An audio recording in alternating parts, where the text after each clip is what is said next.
Bava Kamma Daf Kaf Beis Amud Aleph. Irreversible consequence Ishom Mishum חיציו. If we look at an action or an event out of context, we can reach very dangerous conclusions.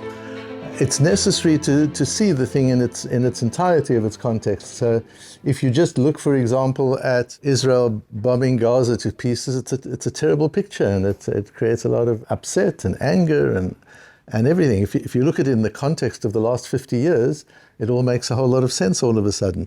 And so it is with so many different things that we do and that we try and understand. If we don't understand it in context, you can't possibly get. And the media manipulators are geniuses at doing just that, taking pieces out of context so as to change their meaning entirely. But what's important in context is it's not only about retrospect. Context is also about future.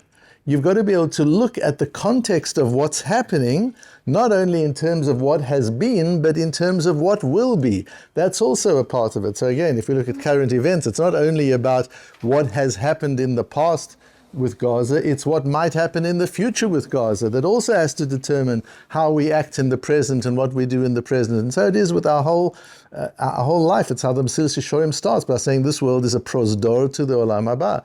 This is a corridor. This world is a corridor. When you're in a corridor makes no sense if you don't see the corridor in context. Where is it coming from and where is it going to?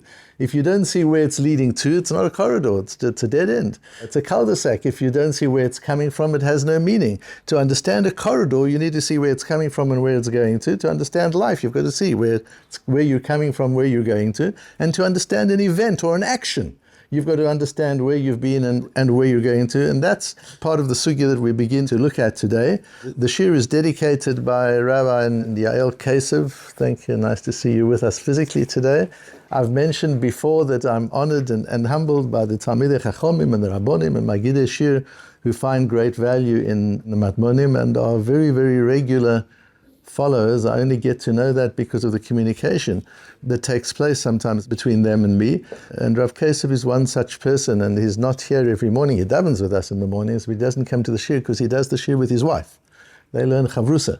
They go through the shir together. I understand virtually every day when you can, which means a lot to me. And they decided to dedicate today's shir because today is the 1000th day anniversary of the Aliyah.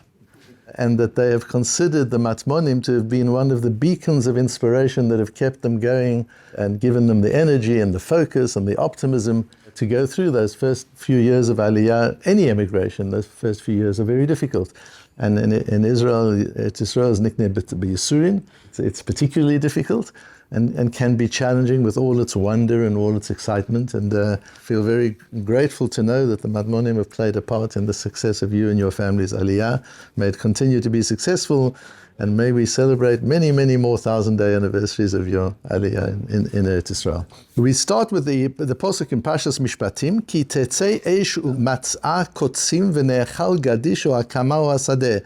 If a flame of fire goes out and it finds growth, thorns and weeds, and as a result of that, a field of wheat is eaten, is consumed, or a field of anything. Shalem yeshalem hamav'iret ha'be'era. He who lit the fire is obligated to pay the nezek. That's the posuk. The wording of the posuk is so strange. And the Nemuchei Yosef on our sugya explains the posuk. And the Nemuchei Yosef says, Ki tetzei eish demashma me'atzma mitoch shelo. A fire goes out. Where does it go out from? From a furnace. Where is this fire going out from? It's going out from your property. You're having a barbecue in your property. You lit a fire. Nothing wrong with that. The fire goes out from your property. And as it moves, it finds dry wood. You didn't put the wood there. You didn't design it that way. It finds the dry wood. And so it lights the dry wood, and it goes on. And it goes on until it gets to your neighbor's field, which is a long way away. Those who've seen farms in places like Australia and South Africa and parts of the Texas, parts of Central America, know what a farm is where you can't see your neighbors even with a telescope. And you can drive on some of these farms, you can drive for hours and not see your neighbors. These farms can be big, so he doesn't even see his neighbor, but the fire gets there. The Torah holds him responsible. And our sugya questions, what's the chiyuv? What did he do wrong? He lit a fire in his house. You're allowed to do that. You can do whatever you want virtually in your own territory. What did he do wrong? Why are you chayiv? That's the famous machlokes Rabbi Yochanan and Reish Lakish that we have in our Gemara, where Rabbi Yochanan says, Isho mishum chitzav, a strange word, but we'll understand it because that's what we're going to focus on. Rabbi Yochanan says, the mechayev, what makes you obligated with eish, with lighting a fire. And this is, by the way, not only fire, this is any form of damage that moves not through your moving it or through its own will. It's not like an ox that moves around, or it's not like you that move. It moves because the wind drives it, because it consumes. And it can be anything, it doesn't have to be fire. Rabbi Yochanan says that we learn it from the principle of shooting an arrow. Reish Lakish says, no, this is about your property. Is this your energy that is damaged? In which case it's Adam HaMazik, it's really human damage. You've used the fire as a weapon of destruction. In which case you are chayiv not only for the nezik, but you're chayiv for all the four things that an Adam HaMazik is chayiv. If a human being is damaged in the process, was in the field, and you've got nezik and shevet and tzara and ripui, all of that you've got, which you don't have if your ox caused the damage. And the damage applies whether it's in your property or it's in somebody else's property. And there can be death sentences, and there are all sorts of consequences if it's you who've done it. And Rabbi Yochanan says, it's you who've done it. That's what eish is. It's like a chetz. You've shot an arrow. It's energy.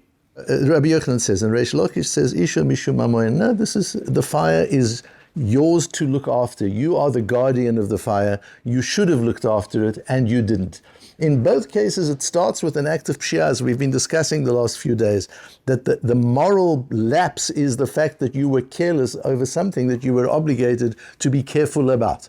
But whether that leads you into the chitzav route, as Rabbi Yochanan says, or the Momen route, as Reish Lakish says, is there machloket.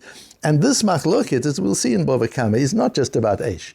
It's a different worldview of Rabbi Yochanan and Reish Lakish about the mechayev of nezikin. What is it that makes you, what have you done wrong with nezikin? Have you done anything wrong? Reish Lakish says, no, all you've done wrong is you haven't looked after your property. So they both agree that there's an element of pshia, you've been careless. But Reish Lakish's view is more of the view that your property caused damage. It's yours, so you're responsible. If it was an oines, you're not responsible. If you were not posheya, you did what you needed to do to take care. We discussed this yesterday and the day before, I think, that then you're free. But the reason that you're chayiv is because something which is yours caused damage. Rabbi Yochanan's view of nezikin is much more that you've caused the damage, you've done something wrong. Pshia is the real mechayev. The Gemara says, Reish Lakish my time like Rabbi Yochanan. Why does Reish Lakish not learn like Rabbi Yochanan? And the Gemara says, because an arrow is shot with your own energy. You pull the bow and you release the bow. You do it. It's your action. The fire doesn't get to your field, doesn't travel all these miles across the farm because I gave it that energy. I didn't set it off on its way. Once I've lit in it, I withdraw from it, and then it's the wind, and then it's circumstance. This is the Ribono Shel Olam. This is nature. This is not me. The reason I'm chayiv, says Reish Lakish, is because it's my fire. I should have taken care of it. For Rabbi Yochanan, my time like Reish Lakish. Why does Rabbi Yochanan not learn like Reish Lakish? He says, Momen is tangible. This is energy. It's not Momen. You can't call this Momen. It isn't your asset. It's not an asset. It's the energy. If it's energy, it means it's come from your koach. It's come from you. So that's the famous machlokes Reish Lakish and Rabbi Yochanan. Tosfos says, Ishu mishum חיציו, even Rabbi Yochanan, who says it's like shooting an arrow, lo sheyavir ba'atzmo ha'esh, it doesn't mean that he has to have set the fire going. Ela kol makom shepasha v'lo shamar gachalto, חיציו ninu. Even if he didn't light the fire, his servant lighted the fire. His friend lit the fire in his property. But he should have taken care of the fire. Anybody who doesn't take care of what they should take care of is a mazik. That's a very important principle in the zikin and in life. Anybody who doesn't take care of what you're supposed to take care of is a mazik, says Tosfos. Furthermore, says Tosfos on Reish Lakish, who says it's because of Mamono, it's not because it has to be his money. Rashi says it has to be his. For example, Rashi says, a little bit above in the source sheet, there's a difference. If the coal wasn't his, if it didn't belong to him, then Reish Lakish says it's not Mamono, it's not your money. Rabbi Yochanan says, who cares? It's your arrow. It doesn't matter if I shoot somebody with your bullet. I borrow a bullet from you and I shoot somebody. I'm responsible. It doesn't matter whose it is. But Reish Lakish says it does, because this is about Mom, and that's how Rashi learns. Tosfos says, no, it doesn't have to be your fire. That's not what it means. It means it's ki'ilu. The Rif actually uses the word ki'ilu. It's as if it's yours. And the Rashba explains it. It just means that the chiyuv is treated like one of mammon, not like one of Adam HaMazik. These are two different categories. Adam HaMazik, there are all sorts of chiyuvim, there are all sorts of obligations that don't apply to Mammon HaMazik. And the Rashba explains this is treated, what the Gemara means here, what Rabbi Reish Lakish means is, this is treated like Mammon HaMazik, it's not treated like Adam HaMazik. That's really the difference between them. We're just looking at really curating the key Rishonim on this sugya, because this is one of these sugyas, and we'll have much more of it in the Masechta, but this is one of these sugyas on which libraries of books have been written, and to find one's way, just to get the key principles. So we've got Rashi, Tosfos, the Rashba explaining Tosfos, expanding on Tosfos a little bit more. The Rosh is important. The Rosh says, "Va'afilu hidlik ha'esh betoch shelo," even if you lit the fire in your own property. Upasha bishmirato, bet you were careless in looking after it, and it goes into somebody else's properties. Chashvinan le ki'ilu yara chetz beyadayim vehizik. We treat it as if you shot an arrow. You didn't do anything. All you did was you had a barbecue in your property. Nothing wrong with that. Totally mutter. And then when the barbecue was over, you didn't put the fire out. You went to sleep. Okay, you've still done nothing wrong, really. But from that, this whole thing has resulted and has burnt your neighbor's field. It's as if you shot an arrow, says the Rosh. And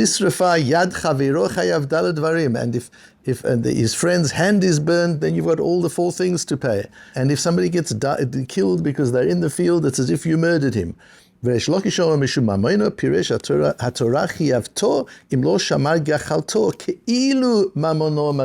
He uses the same word as the Rif. It's as if your money. Yeah, you're right, says Reish Lakish. Fire is intangible, but we treat it as if it is yours. You can be treated as an owner of an intangible as well. You aren't really an owner, but you can be treated as an owner of an intangible. And we paskin like Rabbi Yochanan that it's because of human energy. The real gem is the Nemuki Yosef. I've explained to you the Nemuki Yosef is the end of the Rishonim period. Late 15th century already says at the end it's Talmud of the Ran. All of the Torah of North Africa and of France and Germany has collated in Spain, and there it's developed and worked by the school of the Ramban and the Rashba and the Ra'o and later the Ran, and now the Nemuki Yosef has got all this together. So Nemuki Yosef is so precious. And the Nemuki Yosef says, V'i kashilach im ken hechi sharinan im chashecha la'adlik et haneirot How can you light candles on Friday and they carry on burning on Shabbos? That's the Nemuki Yosef. If we say it's because חיציו, this is your action. So if you light your barbecue at 6 p.m., but your neighbor's field is burnt at 11 p.m., 5 hours later. Doesn't matter. It's as if you've done it. Well, if it's as if you've done it 5 hours later, then when your lights are burning 5 hours into Shabbos or 2 hours into Shabbos, it's you who lit them. Asks the Nemuki Yosef. What a wonderful kasha. And he says, Ki na'ayin b'milta shapir lo kashilan. But if you understand this properly, you wouldn't have this question. So it's interesting there also, because what the Nemuki Yosef is teaching you, sometimes you have a question and you answer the question. Sometimes the question indicates that you don't understand the topic. And if you go back and understand first principles, you won't have a question. That's what Reb Chaim Shmulevitz used to say about questions of Rabbi Akiva Eiger, that Rabbi Akiva Eiger, he used to say, don't waste your time trying to answer them. If Rabbi Akiva Eiger leaves something as a question, there isn't an answer. What it means is, if you've got his question, you've learned wrong. That's all he's trying to tell you. If you hit this dead end and you've got the question I've got, relearn, because you haven't figured it out. But don't try and answer the question. Says the Nemuki Yosef, I'm not going to answer the question. I'm just saying, Ki na'ayin b'milta shapir. If you learn the sugya properly, you won't have a question. Why? שהרי חיובו משום חציו כזורק עץ, שבשעה, you must remember this throughout Bava Kamma, and throughout the rest of your lives, and thereafter, because they'll ask you about it in Olam HaEmes as well. The Rebbeinu Shalom will say, do you remember the Nemuki Yosef on Shitas Rabbi Yochanan in Bava Kamma Daf Chav Beis? שבשעה שיצא החץ מתחת ידו, because from the moment the arrow goes from his hand, באותה שעה נעשה הכל. Everything is done at that moment. When you shoot, when you're in a tank and you're shooting a bomb, or you let a rocket go off, from the moment you release the rocket, you've done it all. It's not later. You've already done it all. All the damage is already done. We don't say, well, it's later on, it's an ongoing action. No, you've done it. This is the important word in the Nemuki Yosef. Nemuki Yosef asks an amazing kashi. He says, because otherwise, the Gazans could easily say, you know, I'm sorry that our rocket blew up your building. There was nothing we could do, because once the rocket went, we couldn't call it back. It was out of our control.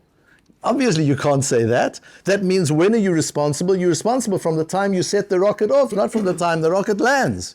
Says the Nemuki Yosef, that's the idea of chetz. That's why we call it a chetz. Once a chetz has left the bow, you can't call it back. Therefore, it's the releasing of the chetz which is the nezek, not the consequence that happens afterwards.